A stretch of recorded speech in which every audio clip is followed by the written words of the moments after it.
This is a theme podcast supported by our silver partners, Device Technologies, distributors of the Da Vinci surgical system.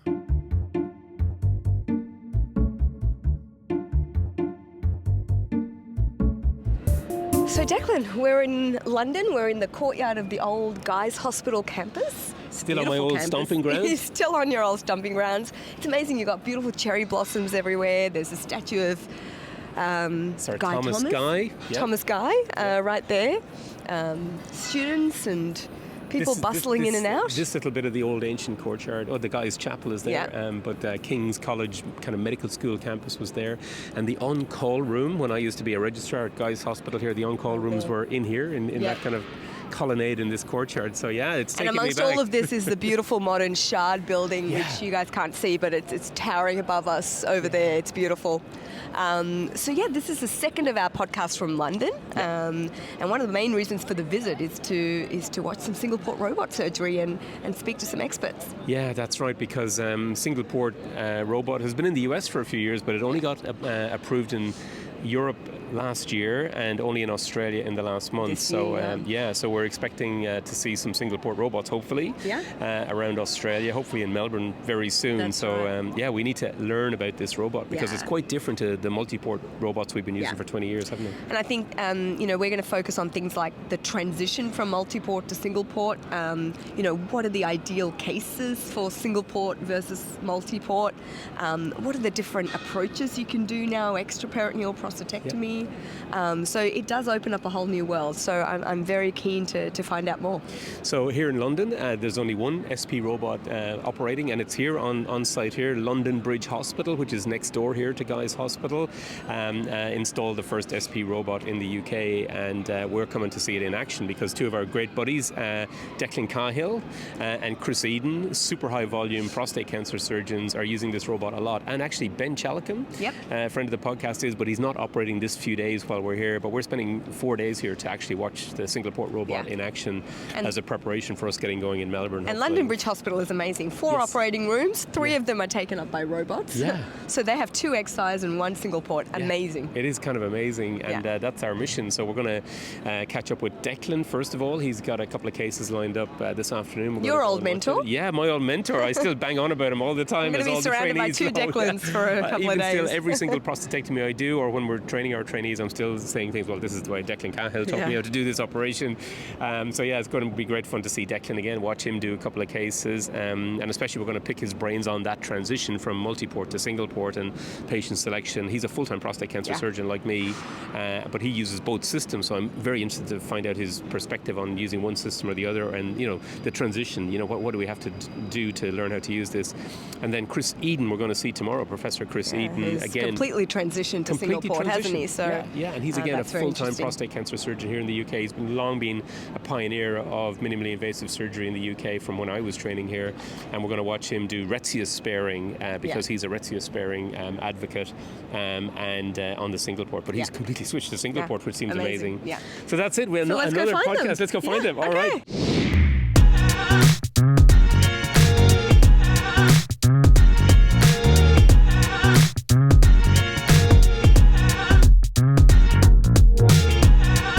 Before we go to the operating room to see the single port robot in action, let's do a quick dummy's guide to multiport and single port robots. When we've talked about robotic surgery over the past 20 years, we've pretty much always been talking about the Da Vinci surgical system, a system that I first had experience of way back more than 20 years ago when I was training in urology here at Guy's Hospital in London. Yep, that's a very fresh-faced looking me there in these images back in the 2004, 5, 6, 7 era when we were using the first generation of the Da Vinci surgical robots. Now, back then, and indeed right up to today, these have been multi-port systems. That means that we've been putting typically 4 small ports or little incisions through the abdomen, each of which is about 8 millimeters in diameter, about the size of my little finger. Through these ports, we put in a telescope, an amazing 3D telescope that gives us incredible views deep inside the body. And through the other 3 ports, we put in surgical instruments. These tiny instruments you see here that can articulate. They've got little wrists that allow us to do very dexterous surgery very deep in the abdomen. And those have been the key benefits of robotic surgery over the years. The ability to see in 3D and these beautiful wristed instruments that allow us to do very precise surgery deep inside the body. But to do so, yes, we've required multiple ports, multi-port robotic surgery, at least 4 ports, and usually 1 or 2 additional ports for the assistant to help us do the surgery and to pass various sutures and devices deep inside the body. But what if we could do all this through one tiny little incision, so-called single port surgery? The technical challenges of doing this have been immense, because in order to do minimally invasive surgery, we've normally required the instruments to be separated out by a few centimeters, hence we have multi-port surgery. That's because these instruments are long and straight, and in order to be able to function correctly, we need a bit of separation between the small keyhole ports. The challenge, therefore, is to see, could you put 3 or 4 little instruments, including a telescope, through one small port, very close together, and still have them function deep inside? Well, the team at Intuitive Surgical have managed to conquer the technical challenge of this by creating these so-called articulated arms that you see here in the video.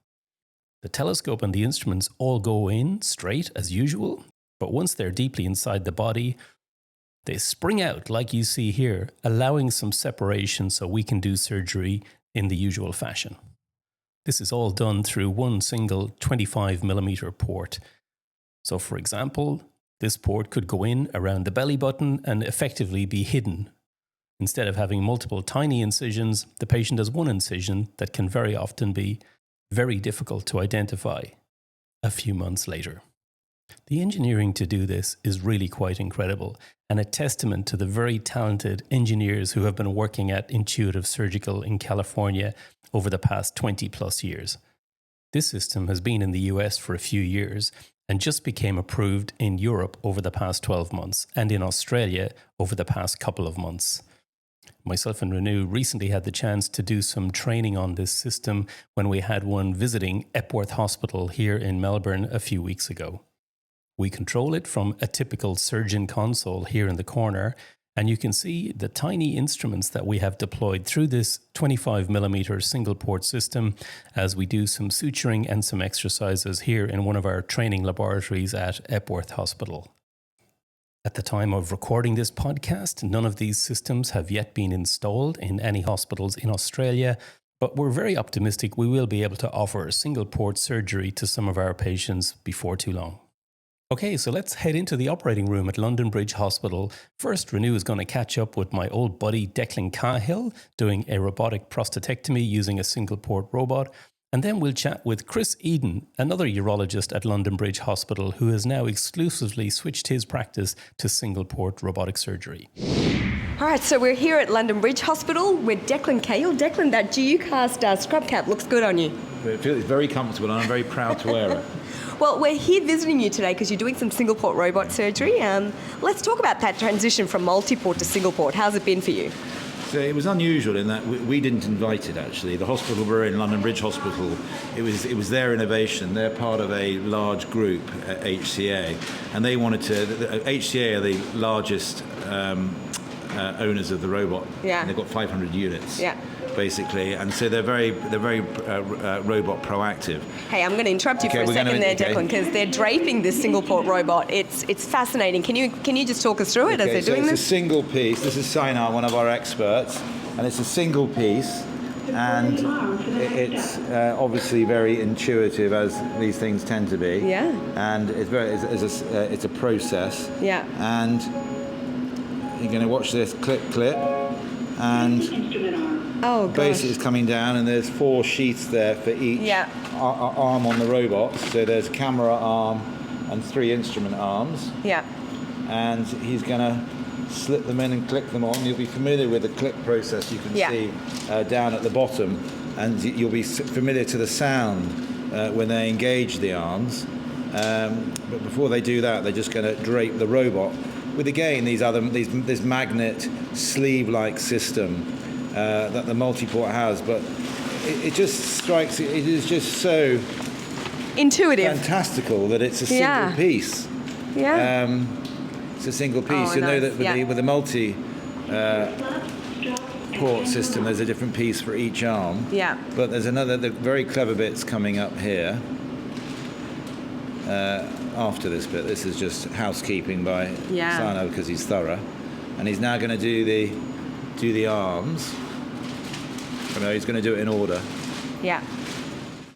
Oh, there's a sleeve there. Yes, that's a sleeve for the elbow. That's the arm that grabs. That's where the docking goes on. Okay. This is the same. Again, this is the same attachment essentially that there is on the multiport that goes on the bottom of each arm. Yeah. And these arms that have dropped down, those are the attachments for each of the instruments. Yeah. Yeah. Sino, what would you say? Is it quicker than draping the multiport? As compared to the multiport where you have to install 4 drapes on the floor. Quicker. And of course, being a new technology, the staff like it. Yeah. It's something new for the team. Yeah. Not that that's a reason in its own right, but there is enthusiasm. Yeah. And so it wasn't alien to the team. They took to it very quickly. Yeah, that's right. The transition was signposted by someone else. So we didn't ask for it, so it was offered to us. Yeah. And therefore, we're getting something we weren't looking for, and there was a lot of anxiety about learning curve and what it would be like. But it's been good. There is a transition that's doable. Yeah, that is very cool. And what percentage of your robot work is now single port? Here in this hospital, it's 50%. Okay. I must say, on average, my prostate weight would be 50 grams, and the average BMI would be 29 grams. Okay. And the ambition at the beginning was to select under 20 BMI of 29 and a prostate weight of under 50 grams. Yeah. But actually, one way or another, there or thereabouts, and so that would suggest there'd be a quarter of my practice here. But actually, it's half of the practice here. So 50% of the robots I do here are done with a single port. And of course, that selection is because when you're doing it with the single port, you're extraperitoneal. Yes. Yeah, that's an important distinction. And that must take you back to your laparoscopic days? It does, and so it is a very lap-friendly procedure. It's a similar technique, it's a similar pressure, and the benefits of extraperitoneal surgery with less surgical impact. Yeah. And it's a bit like how you might feel, your legs might feel after a 10K race versus a 5K race. It's just less impact. Yeah. There's less trauma of access. There's less trauma of surgery. Yeah. And it certainly appears like that. Yeah. And it's certainly when you hear of the Americans saying that they're discharging 95% of these on day one, you believe it rather than when they say they're discharging 95% of their multiport, you always assume they're going to a hotel or whatever. I'm sure they're more honest than that, but when you see these patients post-operatively, it's very believable that day care surgery is doable. That is possible. I'm just not a greatest fan of it in our system. Yeah. It doesn't necessarily benefit us that much. As long as I get a patient into the bed the next day having another operation, there is much to gain, but there is potentially.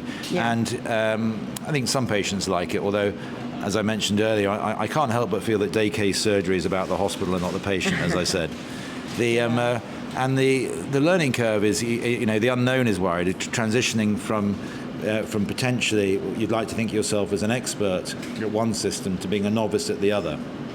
But you don't transition from expert to novice. You do bring all your multiport knowledge with you, and you can prepare practically on the simulator and practically with video assistance and practically with your surgical skill and knowledge to embark safely from the outset. Yeah. And we've shown that. Yeah, absolutely. And we've just watched you do one case, you're about to do another one, and we saw you do the Neurosafe technique. Yes. Big now after EAU, that game-changing plenary from the team led by Greg Shaw. Is that now become a routine part of your practice? Here, because this is a private hospital and therefore it's funded as such, it's less easy to deliver on the NHS, and it is a part of our practice. And on the one hand, you could observe it and think that the margins aren't often positive, because our margins aren't often positive, but we're doing a lot more nerve spare. And I think that's the benefit. So whereas I'd give someone the benefit of the doubt to not nerve spare them for fear of disease, although largely I use it to prove negativity rather than to gamble with positivity. But it's certainly my potency results have got better, whether that's because I've got better, which you would expect with time, or whether it's because of the Neurosafe. And I'm sure it's all little benefits make a better lot ending. of difference. And the single port actually kind of lends itself to using that Neurosafe technique, because you've got that little bubble where, with the Alexis port, you can take the specimen out straight away, you can send it off, continue with the case. It's quite nice, isn't it? Yeah, and and you can see there are certain aspects of the single port which lends itself to nerve-sparing surgery, and that you can rotate yourself around the specimen and feel comfortable in areas that you might not do otherwise. Right. You can do pretty well in a favourable patient with a 30-up lens, taking the nerves off the posterior aspects of the prostate. With this, you just turn yourself upside down, but it doesn't feel like you're upside down. Yeah. Well, we enjoyed that first case. We're looking forward to the next one. Thanks for having us. Pleasure. Thank you.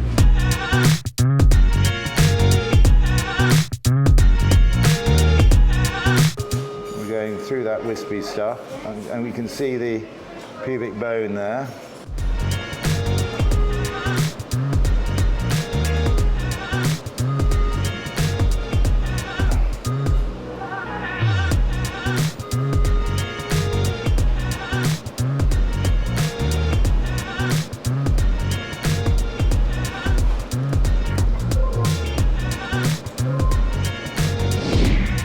Following on from the recent publication of the Neurosafe trial, which we featured on an episode of GUcast recently, we were also very happy to see Neurosafe in action with the team at London Bridge Hospital. Well done, guys. Prostate journey for Neurosafe. Check this out. Declan simply brings the prostate out of the operating room into the room next door, where there's a cryostat, a pathology technician and a pathologist all ready to do frozen section analysis of the prostate to check for positive margins. So I'm going to paint it. Ash would normally paint it because some of them like painting, some of them don't. So we've got a nice ping pong ball effect on the right. I've left a small amount of tissue on the left where his disease is, and the imperative was clearance. So the frozen section of Neurosafe is to prove negativity there, and just for reassurance on this side. And what I would often do is, because I know I've left tissue there, I wouldn't do that side. But for the purposes of this, I'm going to paint both sides because I'm very confident that's okay. I couldn't really have got a positive margin on that side, but I could be surprised on that side. So blue is on the left, red is on the right.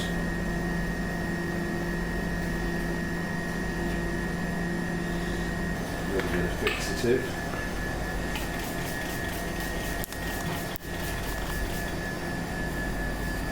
The prostate there is ready for Ash.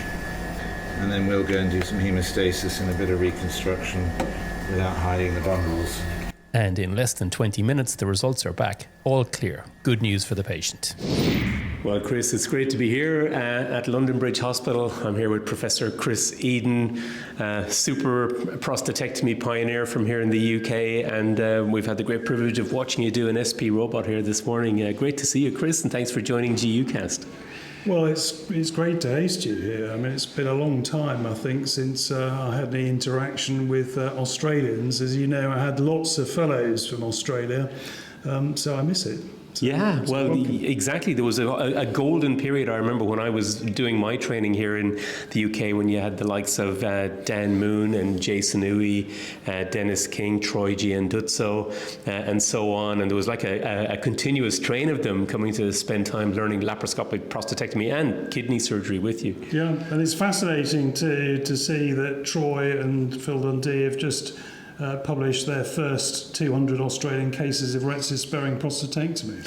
So I'm very proud on their behalf. Very good. Do you feel there was like a fatherly instinct that it was being passed on through the ether 20,000 kilometres away? Well, I think they've had a tough time I think, convincing their colleagues that Retzius-sparing is the right way to go.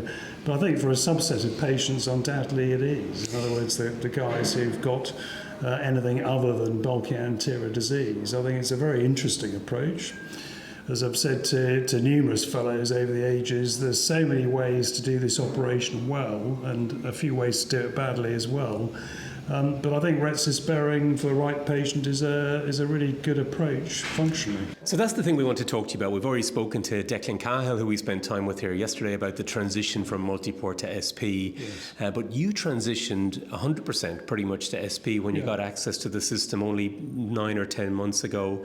And of course, you almost exclusively do Retzius-sparing. So they're the two things we want to ask you about. First of all, your experience or your decision having access to Multiport and Single Port to say Single Port's what you're going to do, and the second topic is Retzius-sparing, because they're linked, aren't they? Your decision to be almost exclusively Single Port surgeon. Sure. Yeah, I think Retzius-sparing, as I've said, is a very useful technique from the point of view of improving functional outcomes for patients.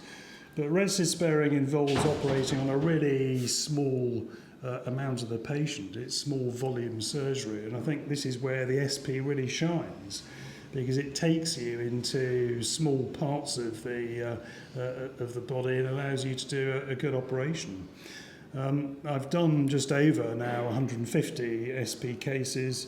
Probably, certainly all of them are prostatectomy, but probably about 2/3 are Retzius-sparing and 1/3 anterior approach.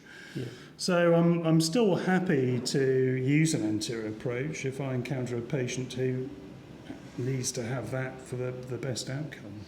And you discussed that with us earlier because from oncology point of view, if you've got anterior disease, you're more comfortable with an anterior approach. And this is one of the main drivers. So it's not, for example, the size of the prostate or other factors like mesh in the retropubic space. Yeah, we've done lots of big patients, lots of big prostates. We've done salvages.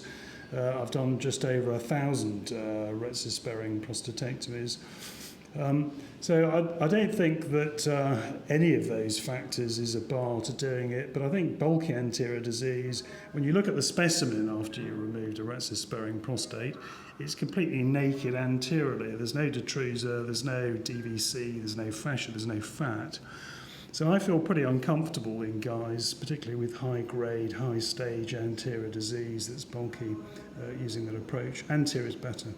So you've been using the SP almost exclusively, as we say, for almost the past year. So if you had to come in here one morning and the SP was not available and someone said, Professor Eden, you can do a multiport here, how do you feel about that now, having watched you this morning in that tiny space with these beautiful little instruments? Well, I think I'd gulp. That would be my first reaction. Yes, you've been spoiled, because, I haven't done a multiport operation now for about the last, I don't know, 11 months. Yeah. So I'd still be able to do it. I mean, I've done over 1,000 of these operations, so muscle memory would kick in. Yeah.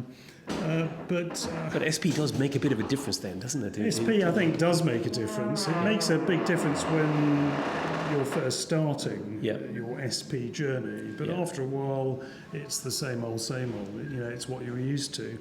And I think this is where teamwork is also very important, because if your team is also facile with what you do, and you're absolutely right in saying it is a different operation, it's a different means of operating, then it makes life much easier. And thankfully, I've got a really good and loyal team. The last thing I want to ask you about is we were talking earlier about the laparoscopic era. When did you do the first laparoscopic prostatectomy? Remind me. In the UK, I remember it was March of 2000. There was a time when I think it was the 13th of March, the Ides of March. Yeah, 25 years ago. So, and I remember that era, of course, very, very well, having started my urology training not that long after that, and being mentored by yourself from a distance and Declan Kahill up close. Yeah. But if you had to catapult yourself back to that era and be trying to do like Retzius-sparing and all sorts of challenging cases with those old instruments, I mean, and there are people out there in the audience still doing laparoscopic surgery, but gosh, I mean, compared to that machine you used this morning, the old sticks would be really... Yeah, I mean, lap is really difficult. If you can do a lap prostatectomy, I think you'll absolutely fly robotically. Yeah. It is difficult. I've done 8 Retzius-sparing prostatectomies laparoscopically, and that was tough. That was tough, yeah. And you can, I think, only really do it in skinny patients with small prostates. Yeah. There's no bend of the instrument, so you're operating with long, rigid instruments in a very small space, which is difficult technically. Just a distant memory at this point. Thank you.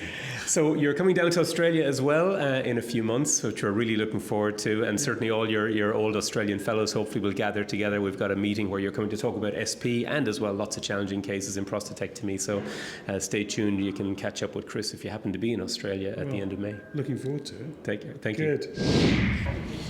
Do you think we deserve these beers? Oh, definitely. It's been a few days of hard work. So here we are down by the River Thames. Yeah. HMS Belfast is just behind us. This is the Horny Man at Hayes Galleria. This was one of, again, my old stomping grounds when I used to work around here. Yeah, HMS Belfast behind us, Tower Bridge down there, London Bridge there, City of London over there. It's full of action, isn't it? Pretty amazing views by the river. But we have been working hard for a few days, or observing surgery hard for a few days. Podcasting, so we're having a couple of beers. So there, what's your take, Renu, on this single port robot, the Vinci Single Port? We've been watching a lot of cases for a few days with Declan Kahill and Chris Eapen. You know, I'm much more encouraged than I was before we started out on this thing. I thought, is it really going to make a difference to urologists?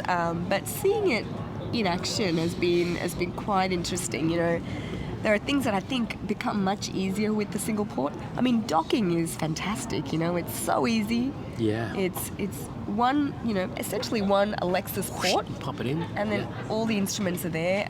We've seen some different approaches to the prostate, extraperitoneal, doing transperitoneal Retzius-sparing. Yeah. Seems to be nice. I thought that, especially when you're in that small space in the Retzius-sparing surgery, you might feel quite constricted, but that doesn't seem to be the case.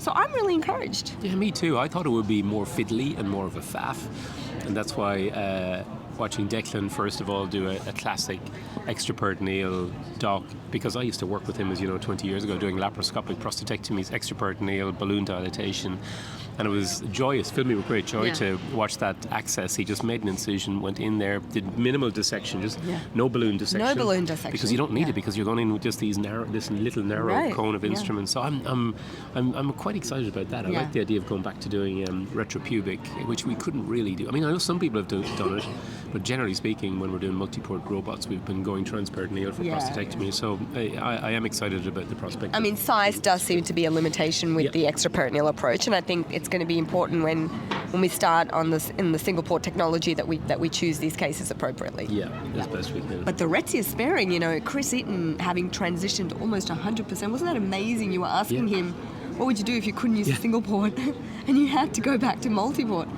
Said I would gulp. I couldn't believe it. It's such a first world problem, though, isn't really it? is, Chris. I'm sorry, sir, we don't have your single port Da Vinci robot. However, we have a multiport XI, and these are first world problems, really. But I suppose that was the other interesting thing about being here. It's at the very pointy end of what's happening in London, in that centre with Chris, Declan Kahill, Ben Chalicum, Raj Nair. They're the only 4 surgeons in London using this machine, so it was a privilege to be there. I think there's also there are going to be some challenges to work through. How do you use the assistant wisely? Yeah, and we saw different variations of that. Do you put in an extra port for a 5mm port for the assistant to come in, or do you because the single port does lend itself to being able to do this entire case on your own. Yeah. That was interesting watching Chris. The assistant was semi-redundant partly because of the difficulty with access, but also you get. I learned a lot of tricks, all those little tricks he was doing with catheters as drains and or suction devices, and I think also once we start using the Neurosafe technique, whether it's going to be anatomical or whether it's going to be using histolog or PSMA PET scanners intraoperatively, whatever intraoperative margin assessment we do choose to use in Australia, the single port lends itself to that because that Alexis port, being able to just pull the prostate out at any time, send it off while you finish the rest of the case. It's really nice. That's the other thing that was very, very eye-opening to be here watching Neurosafe in action, having just seen it at the EAU. We published that podcast about Neurosafe, and now everyone wants to be doing Neurosafe, but there's all these practical difficulties. But not if you're at HCA here at London Bridge. You don't even Hospital. have to go far. Just open the door and go next door. Exactly, and there are these pathologists just waiting to receive. We posted the a video of Declan. I followed Declan out of the operating theatre next door, and then 20 minutes later you get the answer. Yeah. But unfortunately, that's not going to be normal, I think, around the world, and hence that other whole conversation about intraoperative margin assessment of other technologies is going to be very important in the times ahead. But you do see how the Neurosafe. That it's a UK trial, and we see all these people have contributed to it, and it really is very much in practice here. So, is that it from SP here in London? Let's go get a single port. Let's do that. Let's hope we can get one in Australia soon. They've only just been approved, so we're very optimistic we'll get one in Melbourne soon, and hopefully a few others around the country. And thanks as ever to our partners, our silver partners, Device Technologies, who support our podcast. But this is a themed episode because this is technology that they distribute in Australia. So we very much hope that we can see some of these systems going in, because I agree with you, Renu. I'm excited. I'm charged up. I want to use one of these robots now. Right, back to the beers. Back to the beers, I think. Yeah, All right. we deserve it. Clink.